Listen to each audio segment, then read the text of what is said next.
Y nos acompañan esta noche Gonzalo Müller, director del Centro de Políticas Públicas de la Universidad del Desarrollo. Gonzalo, buenas noches, gracias por estar aquí. Buenas noches, Nerea. Y Nerea Palma, que es académica de la Escuela de Ciencias Políticas de la UDP, de la Universidad de Coportales, integrante de la mesa directiva de la Asociación Chilena de Ciencias Políticas. La lista energética probablemente no sea lo que ninguno de nosotros ustedes sea el experto. Yo no podría hacerle muchas preguntas técnicas porque es súper difícil. Pero en la parte política está claro que ese partido también se está jugando en esa cancha, ¿no? Nerea, ¿cómo estás viendo tú el comportamiento del gobierno, las reacciones del gobierno frente a esta crisis? Es un problema súper complejo, evidentemente que nos recuerda un poquitito a todo lo que pasó con los incendios durante el verano, inevitablemente, y me parece que la sensación de la ciudadanía puede ser algo similar, algo similar al abandono, algo similar a, bueno, ¿quién va a responder por nosotros? Más encima en el entendido en que estamos en general ante una empresa privada donde no tiene directamente la responsabilidad de la institucionalidad pública, pero sí en el caso quizás de fiscalización, que en el fondo que siempre nos pasa en Chile, que cuando ocurre algún suceso terminamos preparando, digamos, algunas medidas para más adelante, pero que sin duda alguna, cuando ocurre algo de tamaña magnitud, hay una sensación de desolación y de desamparo por parte de la ciudadanía. Ojalá que podamos aprender de esta situación para que no se vuelva a repetir. Pero dicho eso, me parece en general que el Ejecutivo, con el ultimátum que ya conocemos hace un par de horas, si no me equivoco, sí. Me parece que es una señal importante, sobre todo en el entendido de nuevo, hemos visto protestas durante el día en diferentes comunas, de manera espontánea, y obviamente que la situación no da para más, y por lo tanto una señal fuerte del Ejecutivo de poner un ultimátum, más allá de que la empresa en general no ha cumplido ni siquiera lo que ha dicho, y no sabemos si lo va a cumplir o si está en condiciones de cumplirlo. Está en condiciones de cumplirlo, claro. Exacto. Un ultimátum me parece el único camino a seguir, dada la situación, dada la contingencia. Gonzalo, los ultimátums siempre tienen riesgos, ¿no es así? En política me imagino que también ocurre eso. ¿Qué te parece a ti? Sin duda, generalmente, lamentablemente, aquí tenemos una conjunción de errores graves que están pagando los ciudadanos, están pagando de alguna manera los usuarios del servicio eléctrico el problema. Tenemos una empresa que obviamente tiene una gran responsabilidad, en este caso Enel o CGE, depende de dónde esté el área, ¿no? Como mencionabas tú, depende de la región, depende de la comuna, pero no han tenido la capacidad ni han llegado a la oportunidad, y yo creo que han fallado en algo que también, junto con no proveer el servicio, que es lo mínimo, han fallado gravemente en la comunicación, ¿no? O sea, no es lo mismo que a uno el viernes le hubieran dicho, ¿sabe qué? Nos vamos a orar hasta el martes, nos vamos a orar 5 días. Cada ciudadano puede tomar sus decisiones, ver cómo se va a la casa de los papás, se mueve, un amigo, tiene una logística, se hace cargo del problema, ¿no? Lo mismo para el gobierno, una señal de que tenía que hacer algo, porque el gobierno viene a reaccionar recién el día lunes. Parece que el lunes hay una primera reacción del ministro de Energía, y después el gobierno se da cuenta que ese malestar también en parte se dirige hacia el gobierno por la falta de solución hacia sus problemas. Pero como suele ocurrir en la política, y es un error frecuente, lamentablemente en política pública, la reacción más rápida es encontrar un culpable que una solución. Entonces, si bien está bien el ultimátum, me parece razonable, cuando se empieza a hablar de eliminar la concesión, inmediatamente se inicia una conversación técnica, es decir, ¿qué tan posible es? Los expertos dicen que es muy difícil, pero el gobierno juega esa ficha. Cuando se pone un ultimátum y la autoridad pone toda la presión, genera una expectativa en la ciudadanía, ¿no? ¿Qué pasaría si no hay, ¿no es cierto?, capacidad de reposición en el plazo que da el gobierno, si incumple el plazo? O sea, la sensación de debilidad del gobierno frente a la empresa es total. Yo creo que aquí, como cuando ocurre cualquier catástrofe, hay múltiples responsabilidades. Hay una que es directa, el principal, la de la empresa. Más que ser una empresa privada, es una empresa muy regulada, y por lo tanto, como decía Nerea también, el regulador tiene una responsabilidad, y me parece que no la ha asumido, ¿no? La política es buena para encontrar un culpable rápido, pero no asumir su propia responsabilidad. ¿Y por qué lo llevo al plano de la política pública? Porque no nos olvidemos de un detalle que es importante. Ya habíamos estado hablando de las tarifas eléctricas hace un par de meses, un mes, ¿no? ¿Y a propósito de qué? Que habían congelado los precios. Si a una industria le congela los precios, hoy día el gobierno le reclama que no ha invertido más. Esa industria estuvo con los precios congelados durante 5 años. Ya vimos el caso en Argentina, de nuevo, de donde se trajo la política, esta idea, ¿no? Esta idea de la izquierda latinoamericana, es decir, congelemos los precios y solucionamos el problema. Lo vimos respecto del gas en Argentina, que hubo un minuto en que Argentina no tenía gas, siendo un país que es rico en gas, no tenía gas. ¿Por qué? Porque las empresas dejaron de invertir. Tenemos que tener cuidado que a veces nos equivocamos en una cosa y termina repercutiendo en otra distinta. Ahora, el congelamiento de las tarifas se dio en el gobierno de derecha, ¿no? De izquierda. No, se dio en los últimos 5 años en los dos. Aquí en Chile me refiero. Sí, y fue impulsada, ¿no? Fue una petición de la oposición de ese minuto y que el gobierno acogió y la fijó, le dio un marco y se prolongó. Se prolongó mucho tiempo. Y esa prolongación, ¿no? más allá del estallido, más allá de lo que fue la pandemia, es lo que finalmente provocó que las empresas dijeran, bueno, no hay capacidad de inversión cuando tú tienes los precios congelados, ¿no? Y esa capacidad de inversión es la que hoy día la ciudadanía reclama, ¿no? Hoy día estamos hablando de tener mayor resiliencia en el sistema eléctrico, de tener mayor capacidad de poder responder más rápidamente, tener más cuadrilla, tener mayor inversión. Bueno, esa mayor inversión, veamos casos donde lo hemos hecho bien. Por ejemplo, en el tema sanitario se ha hecho bien. Santiago ya es una ciudad que prácticamente sigue teniendo algunos puntos de conflicto respecto de las aguas lluvias, pero está solucionado. Se le dio un cauce, ¿no? Se logró. Es una ciudad que además es capaz de alguna manera, sus aguas de desecho las trata, ¿no es cierto? Son agua hoy día tratada, ya no se lanzan directamente al río. Entonces, lo hemos hecho bien en algunos sectores, se ha invertido, esos costos los ha asumido la ciudadanía, en la mejor calidad de servicio y todo. Bueno, también tenemos que hacer algo parecido en el sistema eléctrico. Si queremos, porque muchos de los eventos de la naturaleza que vamos a vivir, algunos decían que esta es la primera situación en términos del viento, nos sorprendió mucho, no nos puede volver a sorprender. Tiene un preámbulo esta historia, porque es multifactorial, el clima, la falta de inversión, lo que fuera, pero tuvo un preámbulo que para algunos expertos también fue preámbulo del estallido. Y fue la discusión de los medidores eléctricos, de los medidores inteligentes. ¿Se acuerdan ustedes? Sí. Que terminó una discusión que la política no fue capaz de resolver, porque había que cobrar un precio fijo a los usuarios, que no era tan alto, pero muchos usuarios o las asociaciones de usuarios decían, ¿por qué nosotros? ¿Por qué no la empresa? Se empezó a enredar, se empezó a distorsionar la discusión, pasó de lo técnico a lo político, de lo político hasta los programas de farándula, y ahí se perdió el norte de eso, y la política no fue capaz de resolver. Y se retiró a un lado y no se hizo. Y hoy día en él dice, no podemos saber qué casa tiene luz y qué casa no tiene luz, es un sistema ciego. Y esa tecnología está disponible. Está, pero falla la política. Es un poco como la discusión de pensiones hoy día. Llevamos 15 años discutiendo y seguimos ahorrando el 10%. Sí. Cuando hay que ahorrar el 16, 18%, si no, no nos va a alcanzar. La política falla, discute, pero no resuelve. Sí, es eso. ¿O no? Está ahí, eso dicen los expertos. ¿Estás de acuerdo? Sí, estoy de acuerdo totalmente y quiero realzar 2 puntos respecto de eso. Primero, por ejemplo, en temática de pensión y en general en los grandes temas que hemos intentado discutir públicamente en Chile, ha sido súper difícil llegar a acuerdo. ¿Para qué decir en pensión? Pero algo que quiero destacar y que me parece relevante, porque me parece que probablemente vamos a seguir discutiendo algún tipo de reforma al sistema político, es que no es un problema de la fragmentación política. O sea, hoy día, efectivamente, tenemos más fragmentación política y eso puede hacer más difícil llegar a acuerdo en el Congreso. ¿Qué es entonces, si no es la fragmentación? Me parece a mí, ¿sí? Es un problema en general que tenemos en la política chilena, en donde los personalismos que hay son mucho más líderes que la convergencia programática que hay en algún partido. Porque no podemos decir porque ahora tenemos más fragmentación que hace 10 años, pero la reforma de pensiones la estamos discutiendo hace 10 años. Entonces, algo, digamos, que ha variado en la fragmentación política, igual no podemos llegar a acuerdo hace como 10 años. Por lo tanto, eso me parece importante destacar. Y una segunda cosa que me parece súper importante destacar... y no falta, te quiero agregar un... Sí.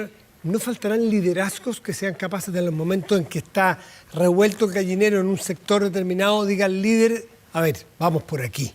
¿Y para qué vamos a nombrar? Todos conocemos líderes en distintos sectores que son capaces en momentos difíciles de poner a sus huestes detrás. Alguien dirá que son autoritarios, lideran sí. Y cierran filas. Sí, en general podríamos pensar que puede ser un problema de disciplina partidaria, efectivamente, que falta esta figura del látigo que hay sí en el Congreso de Estados Unidos, el whip, para que efectivamente los partidos y las bancadas voten como deben votar, pero a mí me parece que es en realidad un problema más profundo y es que en general Cuando nosotros votamos por el Congreso, votamos a nivel individual y la convergencia programática, la marca del partido desaparece.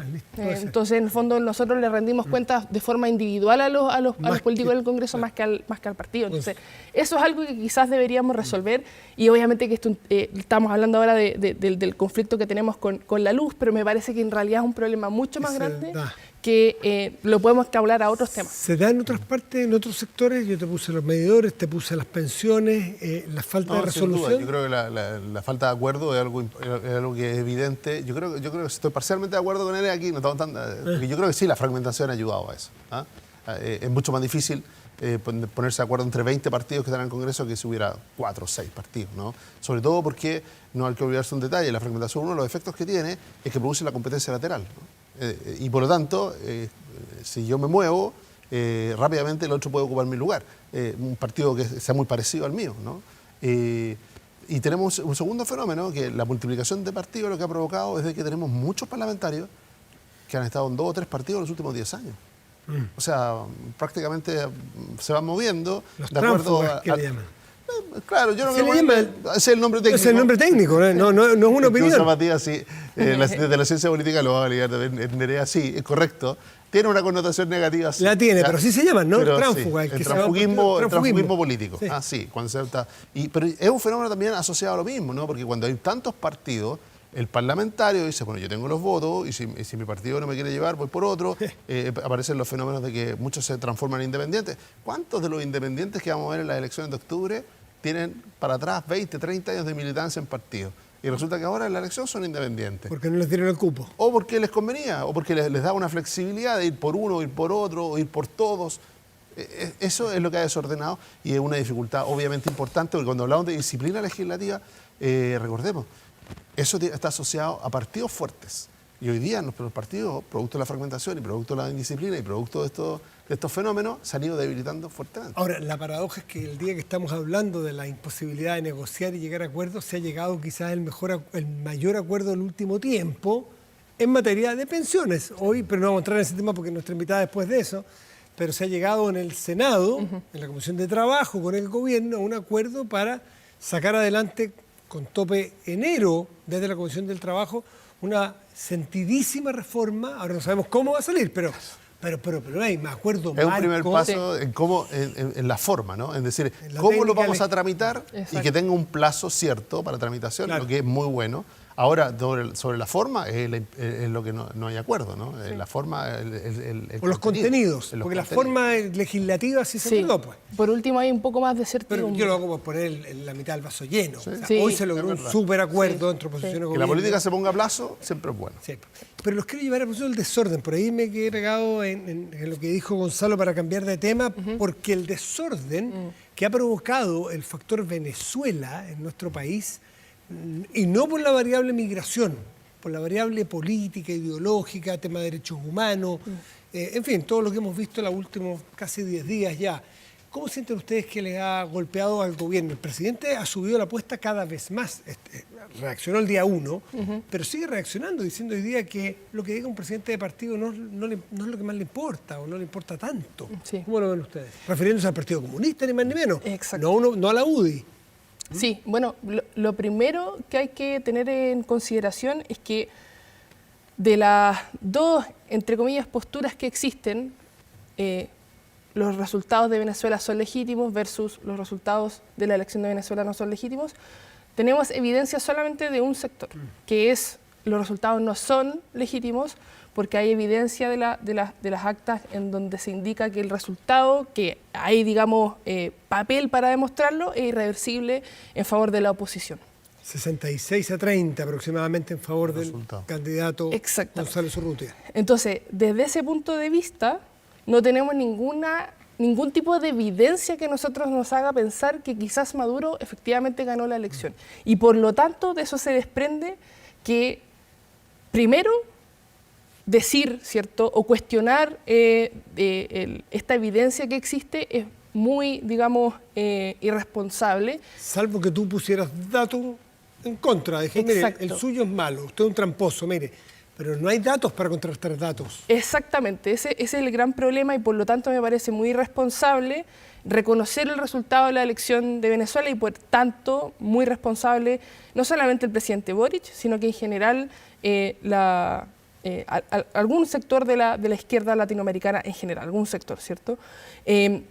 Ahora, esto que estamos hablando ahora no es un conflicto nuevo en el oficialismo, ¿ya? O sea, como decía la semana pasada, a nadie le puede sorprender que el Partido Comunista esté, digamos, aliado, al menos, digamos, programáticamente con Venezuela, y tampoco nos puede sorprender que el presidente no, porque siempre ha condenado el caso de Venezuela. El problema ahora es la crisis de venezolana actual, y me parece que en general mucho de lo que se está apostando ahora, en general, es que este conflicto se desescale, si es que existe la palabra desescale, con el tiempo, para que este problema que viene a surgir a propósito de la crisis venezolana desaparezca, porque en realidad el Partido Comunista no va a cambiar de opinión, así como tampoco lo va a hacer el presidente de la República. Le agrega mucho al presidente Boric, quienes son adversarios políticos, en que no reconozca a estas alturas el triunfo de Edmundo González Urrutia. ¿Te parecería prudente, Gonzalo, que el gobierno tomara esa posición o te parece más prudente la que ha mantenido hasta ahora? Muéstrenos cifras. Yo creo que la primera respuesta del presidente fue una respuesta oportuna y de alguna manera lideró en América Latina, ¿no? Fue uno de los primeros presidentes, sobre todo de izquierda en América Latina, que se atrevió a exigirle, ¿no?, mayor transparencia en los datos el mismo día domingo, ¿no? El mismo día domingo, cuando todavía no había un resultado, ni siquiera un resultado oficial, que el que dio la dictadura finalmente, donde declaraba triunfador a Nicolás Maduro, sin evidencia, sin ningún papeleta, sin ningún formato. Ese fraude cometido el día domingo, ya han pasado 10 días, yo creo que esa postura inicial, yo creo que fue muy valorada por los chilenos. Yo creo que también esta diferencia, y atreverse a marcar la diferencia con el Partido Comunista, también le ha sido muy favorable al presidente respecto a la percepción ciudadana. Yo creo que ahora sí, en este tercer nivel, pues ya la OEA ha tomado una escala distinta, ¿no? Ya habla de fraude abiertamente, después de 10 días de la elección, cuando un gobierno no es capaz de demostrar en nada la evidencia que respalde su posición. En cambio, la oposición venezolana, ¿no?, ya dice, aquí están las actas. Los 2 días. Las actas que nos alcanzaron a dar, el 73% de actas que sí recibimos, dan un resultado, y ese resultado es público, mesa por mesa, con un nivel de detalle que llevó a que la Secretaría de Estado en Estados Unidos dijera el presidente electo es el de la oposición, Edmundo González, ese es el resultado oficial, y que la OEA ya escalara, ¿no?, hablara directamente ya de fraude, y que finalmente también ¿Tú crees que el presidente Boric ya debiera estar hablando del presidente González Urrutia? Y te planteo el caso Guaidó, que fue presidente encargado anterior, que había sido elegido también en la Asamblea, ¿se acuerdan ustedes? No resultó muy bien eso, no tuvo muchos frutos. Sí, lo que pasa es que, ¿cuál es la diferencia? La diferencia ahora es de que aquí el presidente Guaidó no fue elegido popularmente. ¿Para presidente? Hay una diferencia, ¿no? Sino que fue por la Asamblea, porque él era presidente de la Asamblea, pero nunca fue elegido popularmente. Aquí sí tenemos una persona que fue elegida ampliamente por los venezolanos, con todas las restricciones que significa competir de manera desigual en términos de acceso a los medios de comunicación, a los recursos y todo, igual logró imponerse amplísimamente por sobre el dictador Nicolás Maduro. Entonces, hay un escenario que es distinto. Ahora, ¿qué es lo prudente para el gobierno? Yo creo que lo prudente para el gobierno es a esta altura establecer una vinculación con la oposición venezolana, que es la víctima del fraude y que es la víctima de las violaciones de derechos humanos desde el día domingo, establecer algún puente de comunicación. Recordemos que el gobierno pareciera aparecer en una actitud de prudencia, pero el embajador de Chile fue expulsado, ¿no? O sea, en la práctica, Venezuela rompió relaciones con Chile a propósito de la declaración inicial del presidente Gabriel Boric. Eso fue, ¿no? Al igual que la presidenta Dilma, la presidenta del Perú, ¿no? Que también ocurrió exactamente lo mismo. Hizo una declaración y también fue Dina Boluarte. Y lo que uno esperaría del gobierno es que ya dieron paso a una fase 2. ¿Cuál es el problema? Si hemos visto el nivel de desencuentro, no solamente entre el Partido Comunista y el gobierno, hay una parte bastante más allá del Partido Comunista, dentro de la izquierda, que forma parte del Frente Amplio, que también tiene un vínculo muy estrecho, político, económico y social, con la dictadura venezolana, que no va a permitir, ¿no es cierto?, pasar a la segunda etapa, que es ya hablar abiertamente de fraude y de una necesaria transición democrática hacia el presidente elegido. ¿Tú, Nerea, crees que el gobierno debiera dar ese paso o crees que está bien en el paso en cual se sitúa ahora, de exigir cifras concretas para poder reconocer el triunfo de alguien? La postura actual es el mínimo, es el cimiento mínimo para, de alguna u otra manera, explicar lo que está pasando en Venezuela. Se necesita sí o sí algún tipo de evidencia que efectivamente demuestre que sabemos que no va a llegar. ¿Y cuál es el límite? Tú dices, este es el mínimo, pero ¿cuál Sí. es el límite que debiera o qué debería ocurrir para pasar a la siguiente fase? Sí, es decir, ahí en el fondo lo que correspondería sería exigir que se reconozca el resultado de la elección, dado que existe evidencia que la oposición ganó y el resultado es realmente irremontable. Si no fuera Pero es irremontable... hacer un ultimátum. O usted reconoce, pero esto es como lo que estábamos hablando recién de Enel. Exacto. Y si no se recupera la electricidad, ¿qué pasa? Ese es el problema. Y si Venezuela no le hace caso a Chile, ¿qué hace Chile? Y muy probablemente no le va a hacer caso a Chile, no le va a hacer caso a Brasil, no le va a hacer caso a la OEA, no le va a hacer caso a Estados Unidos. El problema con las dictaduras, como la venezolana, que una de las cosas que nos quedó súper claro, como decía, es que esto no es un autoritarismo competitivo, esto es simplemente un autoritarismo donde no existe oposición, no es que la oposición tenga unas desventajas, sino que simplemente no existe oposición y no hay ninguna posibilidad de que la oposición sea reconocida como contendor y que efectivamente pueda tener la chance siquiera de ganar una elección. Y por lo tanto, me parece que el camino para la transición venezolana eventual no va por los comicios electorales, evidentemente, sino que en realidad la escalada de violencia, desafortunadamente, puede llevar a una transición con movimientos sociales, como ha pasado en gran parte de las dictaduras. Ese es el problema. ¿Y cuál es el problema? Que es muy impredecible no solamente el timing, sino que también la forma con dictaduras. Gonzalo. Sí, me tomo una pequeña diferencia o detalles, ¿no? Claramente en Venezuela sí hay una oposición. De hecho, fue una oposición muy débil durante mucho tiempo y tiene razón Nerea, eso es lo que le facilitó mucho el trabajo a la dictadura venezolana. Pero hoy día hay una oposición amplia, ¿no? Donde está parte de la izquierda venezolana, está ahí, esta parte de la derecha venezolana, parte del centro histórico, muchos independientes. Hay una oposición en Venezuela. Esa oposición acaba de ganar las elecciones con todos los bemoles, ¿no? Con todos los matices, con todas las desconfianzas. Acaba de ganar ampliamente las elecciones. Ahora, lo que está haciendo Nicolás Maduro y su dictadura es sacar de la cancha de la democracia la conversación y llevarla a otra cancha. Ya lo hizo anteriormente, está dispuesto a soportar todo tipo de sanciones internacionales, el ostracismo, volver a cerrar Venezuela con tal de mantenerse en el poder.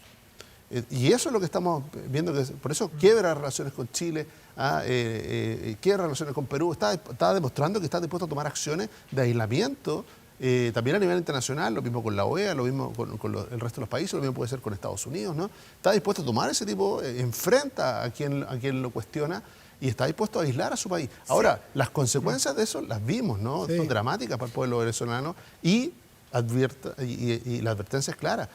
Se decía que el 20% de la población que hoy día está en Venezuela está pensando, si se consolida la dictadura, en salir y generar una segunda gran diáspora de Venezuela. Un temor que no es un temor que Infundado, solamente claro. infundado. Recordemos que el subsecretario del Interior de Chile estuvo en la frontera, ¿no?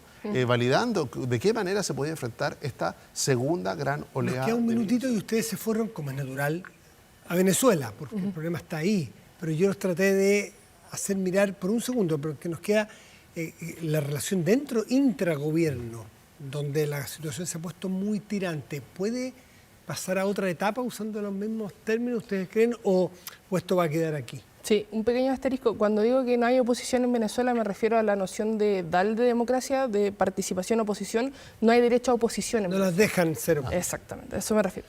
Por la fuerza, por el miedo, exacto. por la represión. Exactamente. No hay garantías institucionales para tener oposición. Respecto al país, bueno, hay una fractura, sin duda alguna, en el oficialismo. No es una fractura que se pueda, me parece a mí, solucionar, no es salvable. Y por lo tanto, nos queda a nosotros la duda, y vamos a ver ahora, post elecciones de octubre, porque ya no se va a romper el pacto que hay, si es que esta coalición realmente, estoy hablando de la coalición que vamos a tener en octubre, desde la DC hasta el Partido Comunista, se va a proyectar a las elecciones legislativas y para qué decir a las elecciones presidenciales. Me parece que en la medida en que desescale el conflicto en Venezuela, es posible que se proyecte la coalición. Sin embargo, si es que no, que es muy posible, puede ser una fractura bastante importante. Pero más allá que se escale, aquí se notaron diferencias de principios bien importantes. Pero es que ya las sabíamos. Entonces, eso es lo que quiero postular. Yo creo que hay un cuestionamiento a las credenciales democráticas de varios de los partidos que están hoy día apoyando directamente la dictadura venezolana. Es así. El presidente Gabriel Boric además se da cuenta que la posición que tomó crítica respecto del proceso, crítica respecto a la dictadura venezolana, que no es solo a propósito de la elección, ya lo había tenido antes, es una posición que lo hace sintonizar con la gran mayoría de los chilenos. ¿Ah? Y por otro lado, el tratar de mantener ordenada su coalición, a pesar de que hubo, recordemos, estos dime y direte entre los propios ministros, ¿no? Dentro del propio gabinete había tensión respecto de este tema, ¿no? Y de no transformarlo. Se habló de ministros activistas, y lo que estaban haciendo esos ministros, Antonio Orellana, el propio Monte, era defender la causa democrática en Venezuela. ¿Ah? Y se le acusó de activismo, ¿no? Como que fuera algo negativo lo que estuvieran haciendo. Que disminuye su calidad de ministro. Claro, y lo que están haciendo, obviamente, es la mínima solidaridad democrática respecto a un pueblo que está dando la pelea por su libertad en Venezuela. Nerea Palma, Gonzalo Miller, muchísimas gracias a ambos por estar esta noche con nosotros. Gracias, buenas noches. Gracias a ti.